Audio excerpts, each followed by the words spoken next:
지난 한 주간 휴가 잘 다녀왔습니다. 저는 휴가 갈 때마다요, 제가 전도사로 이제 처음 사역할 때 그 지방 어른 목사님이 하신 말씀이 항상 생각이 나요. 그분이 무슨 얘기했냐면, 목회자는 보약 한 첩 먹는 것보다 새벽기도 하루 쉬는 게 낫다. 그래서 그때 이제 뭐 한 20년 이상 저도 목회하니까 그 시간에 눈이 떠지는 건 사실인데 마음이 편한 것도 사실이기는 합니다. 휴가 기간에 제가 처음 목회했던 강원도 탄광촌에 들렸습니다. 이제는 폐광이 됐어요. 그래서 사람들도 거의 안 보이고 낙후가 된 폐광촌이 됐습니다. 제가 목회하던 교회를 이렇게 슬쩍 보려고 했는데 교회가 바뀌었더라고요. 많이 바뀌었어요. 외모가 다 바뀌고 앞에도 다 단장이 됐고, 그럴 수 있는 여력이 있는 교회가 아닌데, 그래서 저희 가족이 올라가서 야, 이상하다, 교회가 이렇게 잘 꾸며졌다. 그 안을 들여다보니까 살림살이만 있고 교회의 모습이 아닌 거예요. 근데 뒤에서 누가 뭐 보세요? 이렇게 묻더라고요. 그래서 교회 보고 있는데요. 그랬더니 거기 우리 집인데요. 그분은 웬 처음 보는 사람 네 사람이 산 밑에 있는 자기 집 밑에 가서 서서 이렇게 기웃거리면서 보고 있으니까 이 사람들이 뭔가, 그래서 저희에게 묻더라고요. 그래서 20년 전에 여기에서 목회했었다. 4월 달에 교회가 없어졌대요.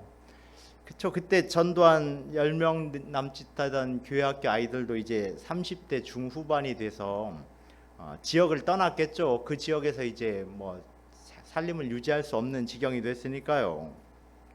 그리고 지역 사회도 이제 탄광촌 때문에 유지되던 동네였는데 폐광이 됐으니 거기서 할 수 있는 게 뭐가 있겠어요. 아쉬운 생각이 좀 들었어요. 시내에 가보니까 제가 주일학교 아이들 간식 사러 가던 마트는 아직 그대로 남아 있더라고요. 이곳에서 5년 동안 간절히 기도하고 교회를 또 지키고 지역사회를 변화시키려고 좀 나름 노력했던 그 시간도 이렇게 다 사라져간 건가 하는 생각이 좀 들었어요. 그래서 이런저런 생각하다가 오늘 설교 준비를 하는데요. 오늘 우리가 부른 269장, 그 찬송은 제게 굉장히 의미가 있는 찬양입니다. 전도된 아이들 뭐 잘 모르죠. 그 아이들이 어느 날 본인들이 특송을 좀 해보고 싶다고 그러면서 제가 없는 동안 찬송 반주기로 특송을 준비한 곡이 269장이었어요. 저 없는 사이에 이제 준비를 했는데 이제 성경 본문 읽고 특송한다고 해서 아이들이 조르륵 나와서 이 찬양을 부르는데 얼마나 눈물이 났는지 몰라요. 보혈의 공로를 찬양하다니, 정말 좀 감회가 그때, 그래서 좀 정말로 눈물을 감추고 좀 닦아내고 진정하고 설교를 했던 기억이 있어요. 그래서 지금도 저는 이 찬양을 부르면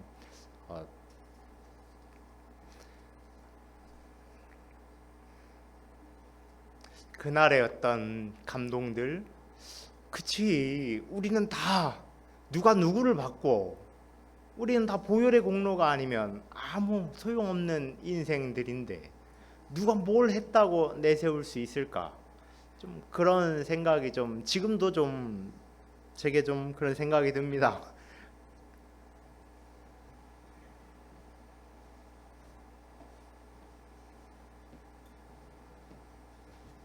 죄송합니다.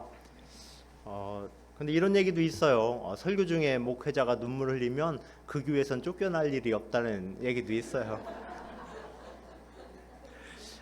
전에도 제가 드린 말씀이긴 한데요. 제게 너무 큰 경험이라서 다시 한번 말씀을 드릴게요. 제가 지역사회가 탄광촌 지역사회는 이제 생명이 어떻게 될지 모르는 위급한 상황에 수시로 놓여 있으니까요. 이단과 무속이 판을 칩니다. 이단과 무속이 판을 치는 지역은요, 굉장히 좀 영적으로 피폐해집니다. 사람들이 정말로 본능에 충실한 삶을 살게 됩니다. 근데 그 지역에서 저 혼자 뭐 할 수 있는 게 뭐 아무것도 없잖아요. 제가 할 수 있는 게 뭐가 있을까? 그래서 이 지역을 위해서 내가 좀 할 수 있는 거, 하루 한 끼를 제가 2년간 금식했어요.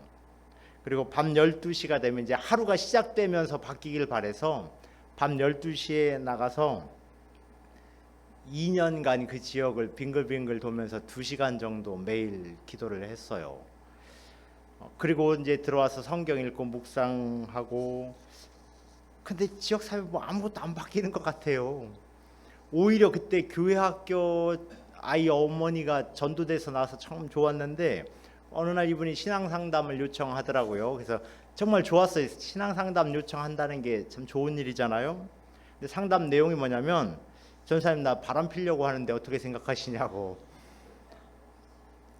제가 살면서 그런 걸 신앙 상담 해보긴 정말로 처음이고 마지막일 것 같아요. 여러분 중에 저에게 그런 상담 하실 분은 없죠?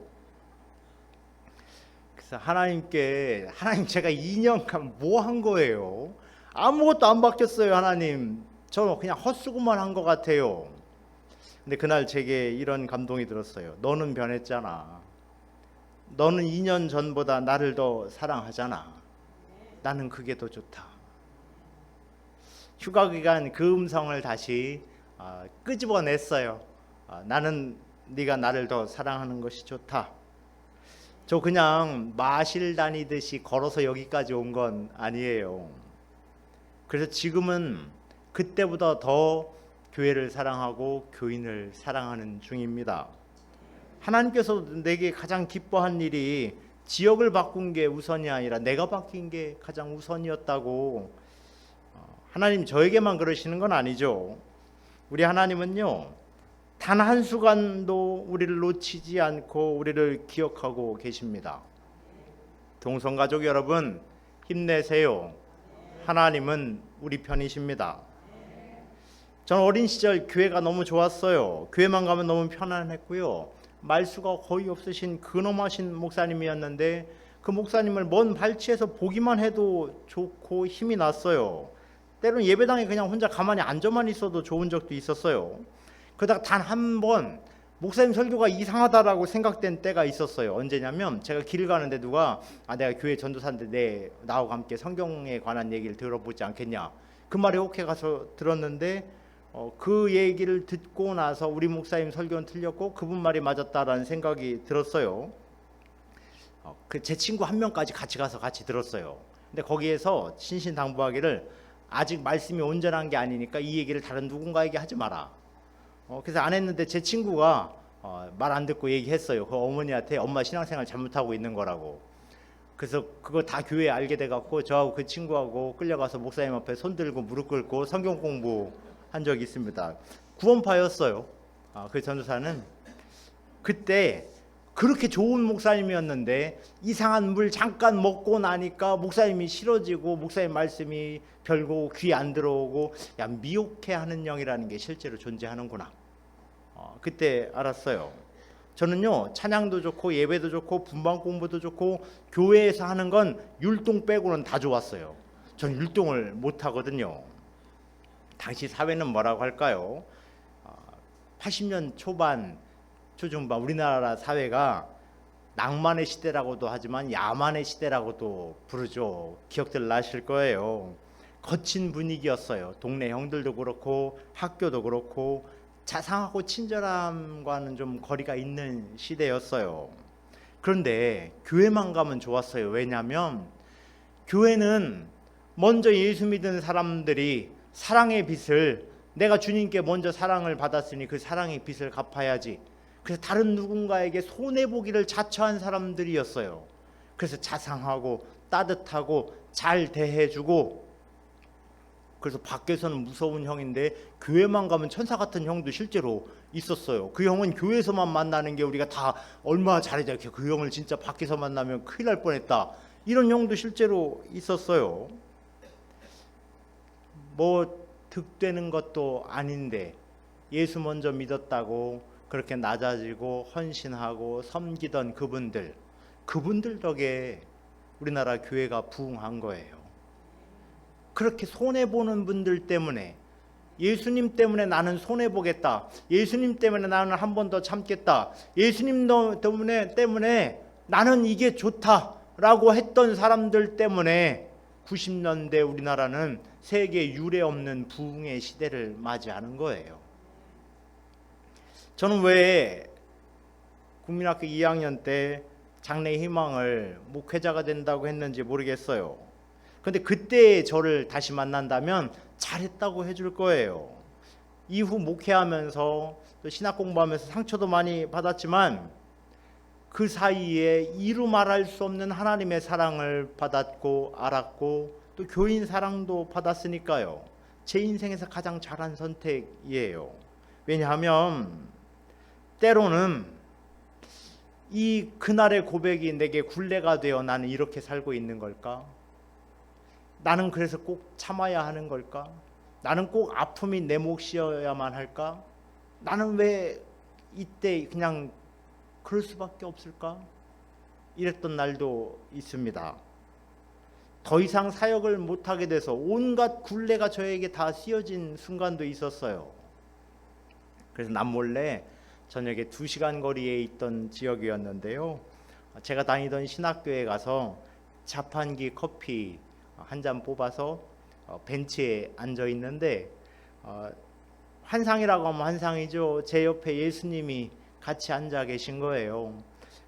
얼마나 울었는지 어린아이처럼 소리내서 울었어요. 우리 예수님은 제가 거기 올 것도 알고 계셨던 거잖아요. 제가 사역하다가 지쳐서 그곳에 와서 한숨 쉬고 있을 것도 아셨던 거잖아요. 그렇게 예수님은 날 떠나지 않고 내 편이 되시고 나를 위로하고 계신 거죠. 결국 사명이 저를 지켜주고 있었던 거예요. 국민학교 2학년 때 제가 목회자가 되겠다고 한 그 고백을 저보다 우리 하나님이 너무 좋아하셨던 거죠. 그래서 그 고백으로 말미암은 내 삶을 하나님은 보호하시고 지키시고 인도한 거죠. 저만 그런 건 아니에요.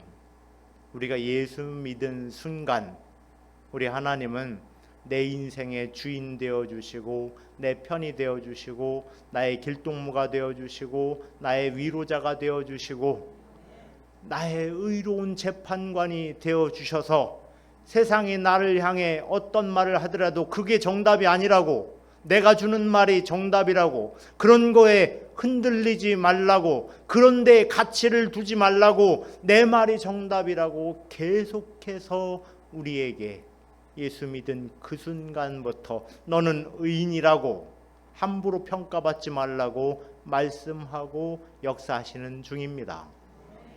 오늘 본문에 나오는 세례 요한이 아주 이런 삶의 정형적인 기준적인 삶을 살았죠. 민중의 지도자였어요. 우리로 치면 김구 선생님 같은 그런 위치에 됐어요.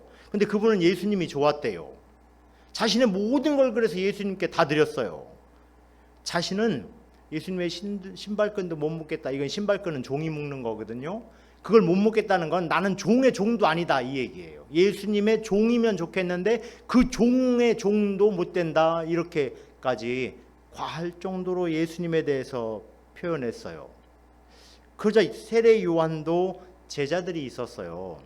그 제자들에게서 불만이 터져 나오죠. 아, 우리 스승님 도대체 왜 저러는 거야? 우리가 다른 좀 보상이라도 있어야지. 그분의 종이 된다고 하면 우리는 뭐 어쩌라는 얘기야. 이런 얘기가 나왔겠죠.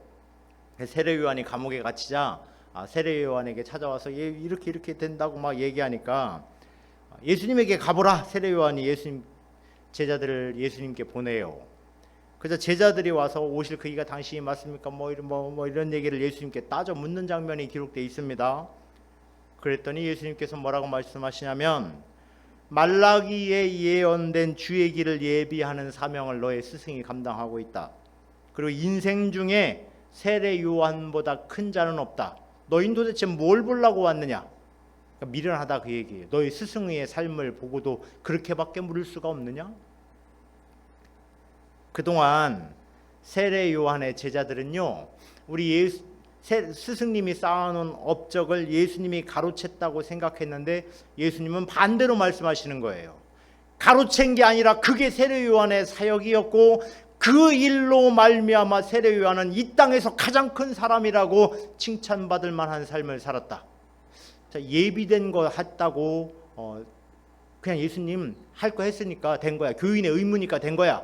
성도는 당연히 그렇게 살아야지. 뭘 보상을 바래? 이게 아니고 그렇게 산 것 하나님이 천배 만배로 갚쳐주신다는 얘기를 하시는 거예요. 결단코 상을 잃지 않으리라. 이 말씀에 가장 기본이고 가장 완벽하게 들어맞는 인생이 세례 요한인 거죠. 세례 요한, 예수님을 섬긴 것보다 오히려 예수님이 세례 요한을 더 후하게 갚쳐주고 지켜주고 계신 거예요. 우리에게 뭐가 그렇습니까? 동성교회에서의 신앙생활이 그런 거예요. 우리에게는요, 믿음이 그런 거예요.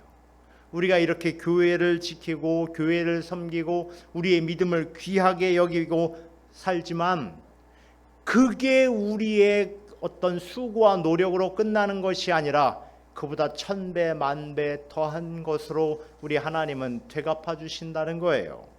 사랑하는 동성가족 여러분, 예수 믿은 것 이거 하나만으로도 인생 승리하신 거예요. 이 세상 어떤 인생이 예수 믿는 것보다 더 잘한 게 있다고 자랑할 수 있겠어요? 그런 건 없어요. 모든 인생이 가장 잘한 건 예수 믿은 거예요. 그게 얼마나 잘했으면 그거 하나 잘했다고 천국 가겠어요? 영생이 보장되겠어요? 하나님의 자녀라고 칭함받겠어요? 아무 공로 없어도 예수 믿은 그 하나만으로 십자가 강도는 천국에 들어가잖아요. 세상 억만금을 다 갖다 줘보세요. 천국에 갈 수 있는지. 십자가 보혈을 믿지 않으면 아무리 훌륭한 일을 하고 아무리 봉사를 잘하고 아무리 교회를 잘 섬겨도 예수 믿지 않으면 천국 갈 수 없어요. 세례 요한이 설교를 하니까 온 백성들이 다 그에게로 몰려갔다고 성경은 기록합니다. 말라기 선지자를 끝으로 예언이 멈춘 시대가 400년이 되었거든요. 예언도 없고 은혜도 놓친 시기가 됐고 이 기간 또 나라는 망하고 그 사람들이 왜 예언자가 없는가? 메시아가 직전이라 그런가? 오기 직전이라 그런가 보다. 메시아가 올 때가 된 것 같은데 그래서 사람들이 별 행동을 다 했어요. 심지어는 어떤 사람들은 미쳐갖고 내가 예수라고 내가 세상을 구원할 사람이라고 하고 성전에서 뛰어내리는 사람들이 나타나기 시작했어요. 별의별 사람들이 다 혹세 무민을 하기 시작했어요. 그때 갑자기 한 사람이 나타나서 말씀을 전하는데 많은 사람들이 그분이 오셨나 보다 하고 막 달려들었어요. 세례 요한이 나타나서 말씀을 전하니까 사람들은 불빛을 본 것 같았어요. 근데 그분이 나는 그분의 신발끈도 못 맬 사람이니까 내게 매이지 마라. 나는 주연 배우가 아니다. 나는 조연이다. 그러면서 본인이 직접 오늘 앞에 말씀에 신랑을 위해 노력하는 친구, 난 들러리일 뿐이다. 돋보여야 할 분은 신랑이신 예수님이지 나는 끝까지 들러리일 뿐이다. 그런데 인기는 절정이에요. 사람들이 다 따라와서 막 환호하고 좋아하고 했어요. 그때 예수님이 지나가니까 보라, 세상 죄를 지고 가는 하나님의 어린 양이로다. 가장 정확하게 예수님을 표현합니다. 이것이 세례 요한의 사명이고 자기는 이것을 위해서 왔대요. 이렇게 되니까 그동안 세례 요한의 그 붐을 타서 따라다니는 사람들이 그 얘기 듣고 그럼 그분이 메시아인가 보다 하고 예수님께 다 따라갔어요. 그리고 세례 요한의 제자들이 이날의 모습을 갖고 가서 세례 요한에게 속상한 이야기를 합니다. 선생님을 따르던 그 사람들이 다 예수님께로 갔어요. 그러자 세례 요한이 대답한 말이 이겁니다. 그는 흥하여야 하겠고 나는 쇠하여야 하리라. 제가 신학교에 가면서 요한복음 3장 30절 이 말씀 따라서 사역해야지 하고 다짐했습니다. 그래서 군대 제대하고요, 홍명상가에 가서 삐삐를 사는데 뒷번호를 0330으로 했어요. 처음 휴대폰 번호도 0330으로 했어요. 그 번호는 지금 제 아내가 사용하고 있습니다. 사역을 그만두려다가 다시 복학하면서 결정한 것이 힘들지만 세우가 이제 나를 좀 내려놓자. 예수님을 부흥시키자. 목회하면서도 수시로 다짐했습니다. 나를 부흥시킬 생각하지 말고 내 생각을, 내 계획을 부흥시킬 생각하지 말고 예수님을 부흥시키자. 잊지 말자. 나는 예수님의 종일 뿐이다. 그것이 가장 칭찬받는 길이다. 그 고백은 지금도 여전히 진행 중에 있습니다. 인류가 죄를 범하고 죄가 세상에 들어왔죠. 여러분, 죄는요 도깨비 뿔 달듯이 다가오지 않습니다. 항상 나의 약점이든지 나의 유혹할 만한 것을, 그런 모습을 띠고 다가옵니다. 호랑이처럼 무섭게 다가오면 죄범할 사람이 어디 있어요. 달콤하고 유혹적이고 그럴만하고 합당해 보이고 좋아 보이니까 유혹이고 사단의 노력인 거예요. 그래서 한 개인이 그랬던 시기고 있었고요, 교회 전체가 그랬던 시대도 있습니다. 그때마다 타락했고 세상에 손가락질을 받았죠. 그런데 그때의 회복은요 위대한 한 사람으로부터 출발하지 않아요. 그냥 평범하고 일반적이고 심지어 부족했던 사람들, 단지 나는 예수님이 좋아요, 예수님을 앞세워야죠, 나는 예수님밖에 없어요, 그렇게 믿었던 사람들로부터 교회가 새롭게 세워지기 시작했죠. 예수님을 조용히 따르고 섬기던, 예배하던 사람들은 교회사에서 교회를 어지럽게 한 적이 없습니다. 오히려 내가 뭔가를 해보겠다, 내가 교회를 바꾸겠다, 내가 이걸 하겠다고 나섰던 사람들이 많은 일을 했던 경우도 있습니다. 하지만 그랬던 사람들이 오히려 예수님보다 자기를 앞세우면서 엉뚱한 길로 간 사례가 참 많습니다. 저는요 제가 아무리 미쳐도 부끄러워서라도 예수님 위치를 탐하지는 못합니다. 제가 어떻게 그 자리를 탐할 수 있습니까? 저는 천국 갈 거예요. 제가 어떻게 지옥 갈 행동을 하겠습니까? 세례 요한요, 사람들이 와서 오실 그이가 당신입니까 할 때 그냥 고개만 한번 끄덕이면 이후로 남은 인생 아주 호화롭고 인정받고 사람들의 환호와 지나가기만 하면 와 세례 요한이다 하고 막 박수치고 사람들이 따라 붙었을 거예요. 그런데 그 영광과 환호를 단칼에 예수님께 돌려드려요. 아니요, 저분 겁니다. 제가 빠짐없이 목회하면서 지금까지 기도하는 기도 제목이 있는데요, 저는 딱 이 정도만 됐으면 좋겠어요. 하나님의 살아계심을 증거하는 일들이 제게 막 일어나길 바라요. 그건 목사로서의 소망이에요. 그래서 그 덕에 이게 내게다 이게 아니고요, 그 덕에 나팔 부는 인생, 원님 덕에 나팔 분다고 하나님 덕에 막 나팔 부면서 신나하는 게 제 목회기를 저는 바랍니다. 한 번에 이렇게 된 건 아니에요. 가끔 다 귀찮다, 다 헛되다, 이런 마음이 확 제 안에 들어오는 순간도 있어요. 그래도 그걸 포기하고 싶진 않아요. 하나님 덕분에 나팔은 불어야지, 하나님을 알리는 나팔수가 되긴 해야겠지, 이 생각을 포기하진 않습니다. 왜냐하면 하나님 사랑받아서요. 하나님께도 또 여러분에게도 지금 사랑받고 있는 중이고요. 사랑하는 동성가족 여러분, 세상살이가 만만치 않죠? 그럼 하나님을 더 사랑하세요. 세례 요한이 보여주는 인생 정답의 모습이잖아요. 그래야 세상살이를 이겨낼 수 있습니다. 그래야 칭찬받는 인생이 됩니다. 보통 큰 교회 목사님은 큰 사역을 하는 목사님으로 생각을 합니다. 큰 교회가 많은 사역을 하긴 합니다. 또 큰 교회라서 할 수 있는 사역도 있죠. 선교사 파송이라든가 어떤 협력이라든가 그런 역할들을 할 수 있죠. 그런데 그게 지나쳐서요, 우리나라 사람들은 좀 이렇게 생각하는 경우도 있어요. 큰 교회는 좋은 교회고 작은 교회는 부족한 교회고, 큰 교회 목사님은 능력 있는 목사님이고 작은 교회 목사님은 조금 연약한 목사님이고. 저도 제가 첫 목회하면서 산기도 다니면서 또 말씀 묵상하면서 지금 이 모습이 아니라 난 나중에서 큰 교회에서 목회하는 목사님이 되어야지 생각하고 그게 목회 잘하는 거라고 생각했던 적도 있습니다. 정말 큰 교회는 어떤 교회입니까? 정말 큰 목회는 어떤 목회입니까? 이제는 이렇게 대답할 수 있습니다. 사역하는 교회에서, 그 자리에서 얼마나 하나님을 사랑하고 하나님이 내게 맡겨주신 주의 자녀인 교인들을 얼마나 사랑했느냐, 그것이 진짜 큰 평가 아니겠습니까? 세상의 평가는 좀 달라질 수 있어요.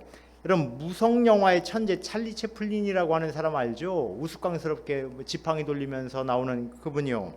그분이 어느 마을을 지나가는데 본인 닮은 사람 찾기 대회를 하더래요. 자기 분장을 하고 사람들이 서 있어서 몰래 거기에 출연했대요. 20등 했대요. 아니, 실제 사례예요. 자기 닮은 사람 공연을 하는데 본인이 출연했는데 평가자들이 20등 점수를 매긴 거예요. 세상평가는 이럴 수 있어요. 동성가족은 어떤 교회가 좋은 교회, 훌륭한 교회, 큰 교회라고 생각합니까? 여러분, 우리가 하나님을 더 크게 사랑하고 교회를 더 크게 섬기면요, 그럼 우리 교회가 좋은 교회, 훌륭한 교회, 큰 교회예요. 그런 교회가 또 부흥해요. 우리 그렇게 하나님을 섬기자고요. 우리 그렇게 동성교회를 섬기자고요. 세례 요한처럼요. 가정에서도 내 인정이 적더라도 가족이 예수님을 사랑한다면 승리한 거죠. 교회에서도 내가 한 일을 몰라줘도 그 일을 통해 예수님이 드러났다면 승리한 거죠.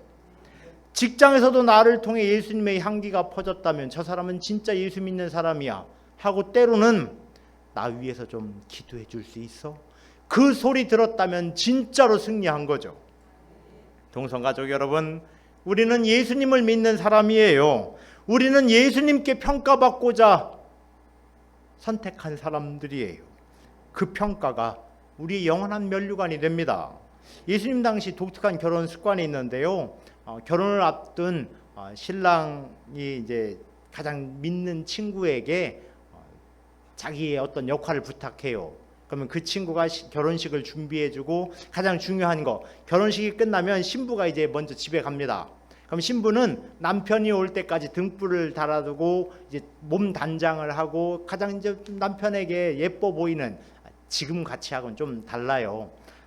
그런 준비를 하면 그 집 앞을 친구가 지명한, 신랑이 지명한 친구가 지킵니다. 아무도 못 오고 우리나라처럼 막 이렇게 구멍 뚫고 이렇게 몰래 들여다보고 이런 거 못하게 정결함을 유지하게 지켜줍니다.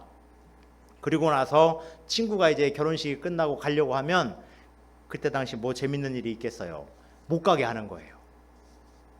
그래서 신랑이, 예수님도 그랬어요. 신랑이 늦게 올세 신부가 졸며, 이 얘기가 뭐냐면 먼저 결혼한 친구들이 재밌는 일이 뭐 있겠어요? 그 집안 그렇게 막 싸움 나게 하는 게 재밌잖아요. 그래서 막 부부싸움 했다는 얘기 들으면 신나잖아요. 그 얘기 듣게 하려고 못 가게 붙잡는 거예요.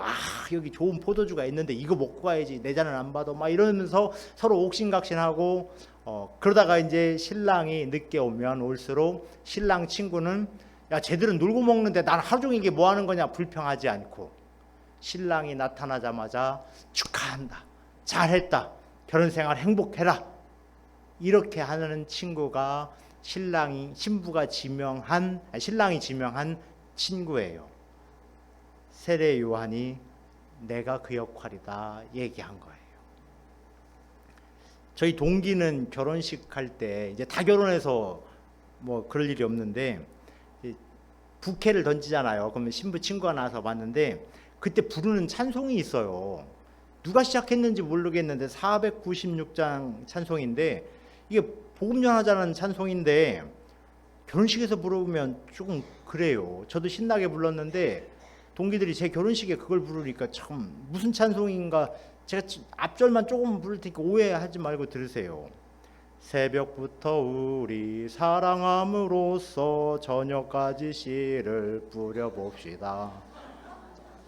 곡식 거둘 때 기쁨으로 단을 거두리로다. 그럼 코러스도 넣어요. 아들 거두리로다, 딸 거두리로다, 아들. 막 제 결혼식 때 그걸 동기들이 얼마나 부끄럽고.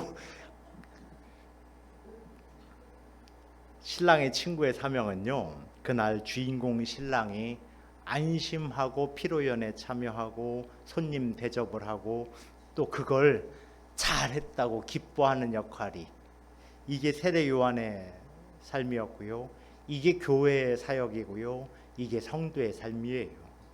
우리 주님이 기뻐하시기만 한다면 우린 참된 위대함에 어떻게 정의를 내립니까? 세례 요한의 삶이잖아요. 모든 선지자보다 더 나은 자라고 예수님 말씀하셨고요. 하나님의 사자로 길을 준비한 자라고 얘기했고요. 여자가 낳은 자 중에 가장 큰 자라고 평가받았어요. 세례 요한 큰 자가 될 거라고 가브리엘 천사가 와서 그 어머니에게 얘기했잖아요. 또 예수님도 그보다 더 큰 자가 없다고. 그럼 그의 대답하는 장면을 보면 알아요. 네가 누구냐? 네가 그리스도냐? 네가 엘리야냐? 아니라고 얘기해요. 아닙니다. 네가 곧 선지자냐? 아니라고. 그럼 너는 누구냐? 나는 선지자 이사야의 말과 같이 주의 길을 곧게 하라고 광야에서 외치는 자의 소리로다. 자기의 사명을 분명하게 알고요. 나는 그걸 준비하는 일이라고. 예수님 당시엔 길이 똑바르지 않았어요. 그래서 왕이 행차한다고 하면 막 나와서 길을 고르게 바꾸는 거예요. 그거 하는 게 내 역할이라는 거예요. 이사야 선지자가 예언했지 않냐고. 나는 예수님이 똑바로 갈 수 있게 길을 준비하는 사람이라고.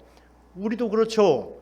예수님 재림하는 그날까지 교회를 지키고 세상과 타협하지 않고 우리의 믿음은 변하지 않고 우리의 자손 대대로 예수 믿어 구원받은 믿음의 명가문을 이루고 예수 믿지 않는 사람에게 복음을 증거하는 것, 그 자리에서 내 영광이 아니라 하나님께 영광 돌리는 삶이 내 삶입니다 라고 고백하는 게 성도의 삶이잖아요.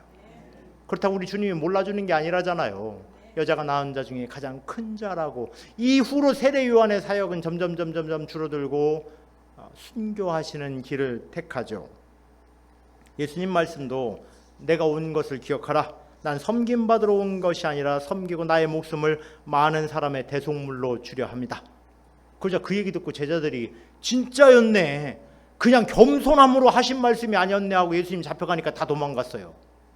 그런데 세례 요한은 자기에게 왔던 환호를 예수님께 돌리는 것. 제자들은 도망했지만 세례 요한은 지켰어요. 끝까지 자기의 사명을 완수했어요. 저는요, 강원도에서 말씀 묵상하고 산기도 하면서 제가 당연히 큰 교회를 다ним할 거라고 생각을 했어요. 힘들다고 악명 높았던 전도사가, 교육전사가 3개월, 6개월을 버티지 못하던 교회에서 누구보다 오랫동안 사역했고요. 공부도 잘했어요. 저 딱 봐도 똘똘해 보이지 않나요? 책도 많이 읽었고요. 기도도 정말 저 성대결절이 오고 막 목에서 피가 나오게 기도를 했어요. 제가 얼마나 열심히 또 사역을 했으면, 제가 전 교육전사로 있던 교회 목사님이 제가 부임한 지역에 찾아와서 지역 목사님들을 모셔놓고 우리 임세욱 전사 좀 잘 부탁합니다 하고 식사 접대를 했어요. 그래서 거기 있는 분들이 도대체 이 친구가 어떤 사람이길래 이렇게 융숭하게 우리가 대접을 받아야 되나? 아들도 아닌데 그냥 전도사를 저렇게 하는 경우도 있구나. 나름 자부심이 있었어요. 그러다가 첫 목회지에서 목회하면서 그동안 뒷방에 그냥 사랑채 혹은 창고에 넣어놨던 그는 흥하여야 하겠고 나는 쇠하여야 하리라, 그걸 끄집어냈어요. 그래서 기도하기 시작했고요. 밤을 새워 기도하는 날이 늘어나기 시작했고요. 말씀 한 절이 좋아서 그 말씀을 몇 달이간 또 묵상하고 또 묵상하고, 찬양 한 곡이 좋아서 2시간 3시간 목이 터져라고 찬양을 했고요. 그 지역사회 변화받기 위해서 노력하기도 했습니다. 그게 예수님께 잘했다고 칭찬받겠죠. 전에 동기 모임 때 어떤 친구는 수천 명 교회에서 목회합니다. 어느 친구는 교인 한 명도 없는 교회에서 목회를 하기도 합니다. 근데 그 수천 명 교회에서 목회하는 친구는 여성스러운 친구예요. 저녁 식사를 하겠다고 해서 저는 좀 다른 일이 있어서 점심 먹고 저녁에 갔더니요, 뭐 먹을지 묻지도 않고 시켰더라고요. 난 짬뽕인데 짜장면으로 통일했나? 그랬더니 그 친구가 이렇게 얘기하는 거예요. 저녁 뷔페 점심 뷔페로 불편했을 테니까 요거트로 저녁 식사를 다 시켰다고. 요거트가 그 떠먹는 요구르트 같은 걸 이렇게 돈 주고 그럴싸하게 파는 게, 그게 식사가 된다고? 저는 속으로, 근데 이게 표정에 드러났나 봐요. 그래서 세욱이는 요거트 싫어하나 보다. 근데 아무 말 못했어요. 왜냐면 걔가 사는 거거든요. 돈 많은 교회니까 뭐 그 정도 살 수 있겠지. 그거 먹고 저녁에 와서 라면에 고춧가루 잔뜩 먹으면서 수천 명 교회는 뭐하냐, 요거트 먹으면서 좋다고 하는 것보다 이게 낫다. 근데 그날 다 목회자들이 무슨 얘기했냐면, 어떤 친구는 심장 스탠드 박은 이야기, 어떤 친구는 허리 디스크가 안 좋다, 어떤 친구는 우리 전립선 비대에 일어나서 요즘 자다가 깨지 않느냐, 이 약 먹으니까 효과 좋다, 그러니까 너도 나도 우리 공동 구매하면 어떻겠느냐. 다 그러다가 헤어졌어요. 다 배우 나온 아저씨 됐고. 그쵸? 다 똑같아요. 교인 한 명 없는 교회 목사든 수천 명 교회 목사든 우리 모두가 다 알아요. 뭐라냐면, 누가 규모 있게 일했냐가 아니라 누가 하나님을 더 사랑했느냐로 영광과 상급을 받을 거라는 거 다 알아요. 예산에 있는 어느 지역은요, 교인이 몇 명 되지도 않는데 그 지역 주민이 다 교회에 나오는 데도 있어요. 그러면 사명을 땅끝까지 복음을 전파한 교회가 되는 거 아니겠어요? 물론 한둘은 아닌 것 같은 친구가 있긴 하더라고요. 오늘 예수님이 우리에게 너는 예수 믿은 후로 너의 영광이 무엇이냐 물어본다면 우리 뭐라고 대답할 겁니까? 우리 오늘만큼은 똑같이 주님이 흥해야죠. 나는 조금 새해도 괜찮아요. 만약에 예수님이 세우가 너는 나를 누구라고 하느냐 물어본다면 저는 곧바로 예수님 앞에 엎드려 절할 거예요. 나의 주님이시지요. 넌 나를 위해서 뭘 할 수 있느냐 하면, 나귀보다는 제가 예수님을 더 멋지게 업어드리고 싶어요 하고 예수님을 등에 업고 막 동네 한 바퀴 우리 예수님입니다 하고 나팔 불면서 돌고 싶은 마음입니다. 영광스러운 기쁨을 위해 밤을 새워 자리를 지키던 신랑 친구의 모습, 그 모습이 여자가 낳은 자 중에 세례 요한보다 큰 이가 없느니라. 동성가족 여러분, 우리도 그 평가를 받는 사람이 되자고요. 저는 목회 철학이라는 말을 싫어합니다. 목사가 복음이면 복음이지 무슨 철학을 얘기합니까? 그래도 아는 척 그만하고 목회 철학 얘기하라고 하면 요한복음 3장 30절이요. 주흥아쇠, 이건 제가 붙인 말이에요. 주는 흥하여야 하겠고 나는 쇠하여야 하리라. 이 고백은 후일 교회가 옛 시대가 끝나고 새 시대가 시작되었다고 선언할 때마다 이 말씀을 봉독했다고 합니다. 사랑하는 동성가족 여러분, 우리 저와 함께 이 말씀을 신앙생활의 원칙 삼아 보시지 않겠습니까? 그래서 우리도 여자가 낳은 자 중에 큰 자라는 칭찬을 누려보자고요. 그래서 결단코 상을 잃지 않는 동성가족 모두가 되기를 축원드립니다. 기도하겠습니다. 주님, 우리도 주님은 흥하여야 하고 나는 쇠하여야 합니다. 그 고백하며 살아가게 하여 주시옵소서. 그래서 칭찬 잃지 않는 주의 자녀 되게 해 주옵소서. 나사렛 예수의 이름으로 간절히 기도하옵나이다. 아멘.